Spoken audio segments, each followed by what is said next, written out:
आखिर भारत को लेकर इतनी बड़ी गलती कैसे कर सकता है आईएमएफ? कहीं ये साजिश तो नहीं?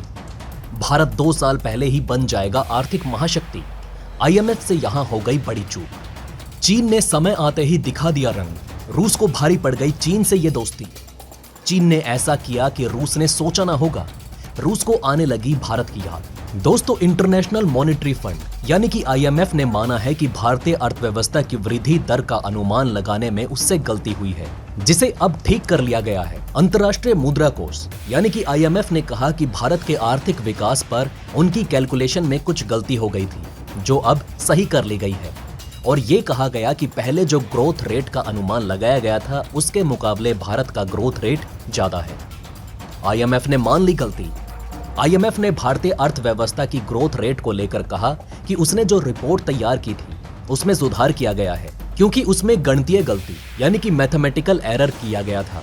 आपको बता दें कि आईएमएफ ने पहले अनुमान लगाते हुए कहा था कि भारत साल 2029 तक $5 ट्रिलियन की अर्थव्यवस्था वाला देश बन जाएगा, जबकि आईएमएफ ने अब कहा है कि उसका पहले का अनुमान गलत था और नए अनुमान के मुताबिक भारत 2 साल पहले ही इस लक्ष्य को हासिल कर लेगा। भारत को लेकर आईएमएफ से कैसे हुई इतनी बड़ी गलती? दोस्तों, भारत, नेपाल और भूटान के वरिष्ठ रेजिडेंट प्रतिनिधि ने बिजनेस स्टैंडर्ड को बताया कि आईएमएफ के कर्मचारियों ने एक डाटा इनपुट एरर की खोज की, जिसके कारण अमेरिकी डॉलर में भारत के जीडीपी के कैलकुलेशन में गलती की गई है, जिसे ठीक कर लिया गया। उन्होंने कहा कि भारतीय अर्थव्यवस्था कोविड महामारी के बाद से काफी अच्छे तरीके से सुधार कर रही है और मार्च 2022 में भारत की रियल जीडीपी महामारी के पहले के जीडीपी के समान स्तर पर पहुंच चुकी है। इसके साथ ही भारतीय अर्थव्यवस्था में जो सुधार हो रहा है उसके जारी रहने की उम्मीद है और अर्थव्यवस्था पर नकारात्मक खतरे भी लगातार कम हो रहे हैं, जिसमें बाहरी ताकतें शामिल हैं। $5 ट्रिलियन पीएम मोदी का लक्ष्य। दोस्तों, आपको बता दें कि भारतीय प्रधानमंत्री नरेंद्र मोदी ने मूल रूप से भारत के लिए $5 ट्रिलियन की अर्थव्यवस्था लक्ष्य तक पहुंचाने के लिए साल 2025 निर्धारित किया था। लेकिन पिछले 2 सालों में कोविड की वजह से भारतीय अर्थव्यवस्था को काफी नुकसान पहुंचा और कोविड लॉकडाउन ने पीएम मोदी के उस टारगेट तक पहुंचने के लक्ष्य को बाधित कर दिया। वहीं भारत के मुख्य आर्थिक सलाहकार वी अनंत नागेश्वरन ने इस महीने की शुरुआत में कहा था कि रूस यूक्रेन युद्ध के कारण वैश्विक अनिश्चितताओं के बीच भारत अभी भी एक बेहतर वित्तीय प्रणाली और एक मजबूत कॉर्पोरेट स्वास्थ्य के कारण बड़ी अर्थव्यवस्थाओं में बेहतर स्थिति में है। उन्होंने कहा कि यूक्रेन युद्ध के नतीजों की वजह से फसल और ईंधन की कीमतों में इजाफा हुआ है और महंगाई बढ़ने के पीछे सबसे बड़ी वजह यही है। इससे गेहूं की कमी भी हुई और परिणाम स्वरूप कई देशों को बढ़ती कीमतों का सामना करना पड़ रहा है। उन्होंने कहा, मुद्रास्फीति यानी इन्फ्लेशन इसका एक पहलू है, खाद्य सुरक्षा एक और पहलू है। शुक्र है कि भारत में हम दूसरों की तुलना में कहीं अधिक सही स्थिति से है, लेकिन कई देश ऐसे हैं जहां भोजन की उपलब्धता कीमत चुकाने के बाद भी कम है। भारत की जीडीपी का अनुमान।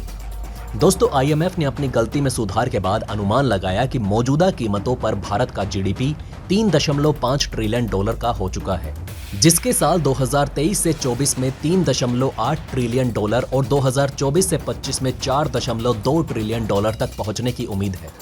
आईएमएफ के अनुमान के अनुसार भारत की जीडीपी वर्ष 2025 से 26 में $4.6 ट्रिलियन तक पहुंच जाएगी और 2026 से 27 में $5.1 ट्रिलियन के घरेलू उत्पाद को प्राप्त करके $5 ट्रिलियन का आंकड़ा पार कर जाएगी। दिलचस्प बात तो यह है कि आईएमएफ का अनुमान है कि 2027 से 28 में सिर्फ 1 साल में भारत की जीडीपी बढ़कर $5.5 ट्रिलियन की हो जाएगी, जबकि इसके पहले आईएमएफ ने अनुमान लगाया था कि भारत की जीडीपी साल 2028 से 29 तक $5 ट्रिलियन होगी। आईएमएफ और सरकार का एक अनुमान। वहीं दोस्तों, भारत सरकार ने भी कोविड महामारी को लेकर देश की अर्थव्यवस्था को $5 ट्रिलियन तक ले जाने के लक्ष्य को 1 साल के लिए बढ़ा दिया था और नया लक्ष्य 2026-27 तक कर दिया था। और दिलचस्प ये भी है कि आईएमएफ का नया अनुमान भी यही कहता है।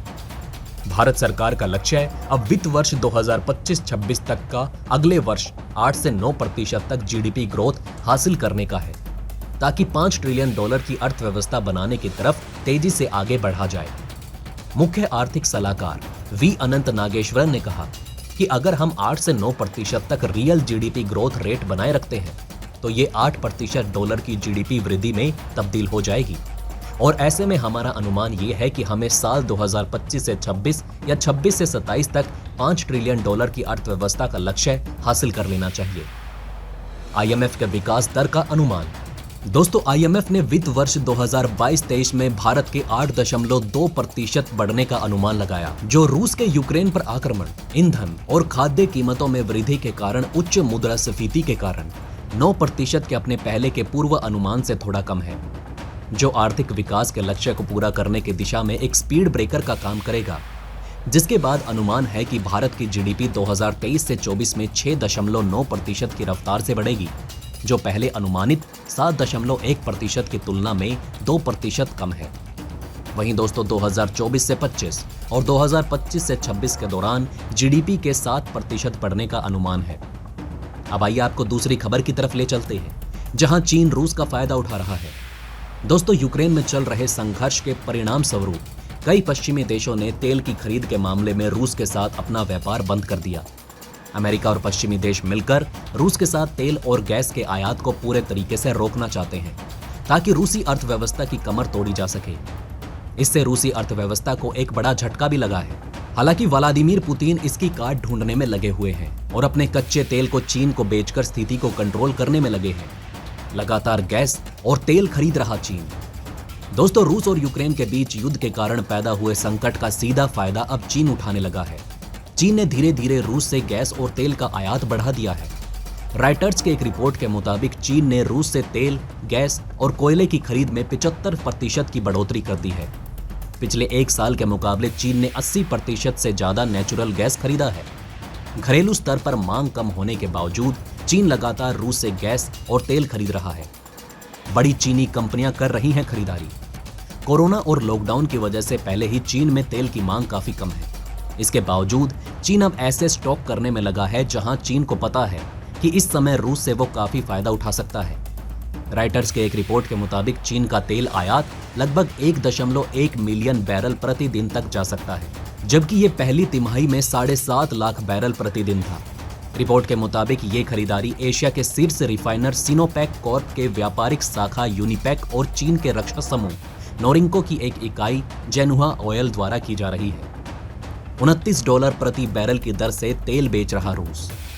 दोस्तों, इन दिनों चीनी कंपनियों ने इसका खूब फायदा उठाया। रूस की खराब स्थिति के कारण इन चीनी कंपनियों ने रूस से मात्र $29 प्रति बैरल में तेल की खरीदारी की। आपको बता दें कि जब रूस और यूक्रेन के बीच युद्ध शुरू हो गया था तो तेल के दाम $140 प्रति बैरल को छू गए थे।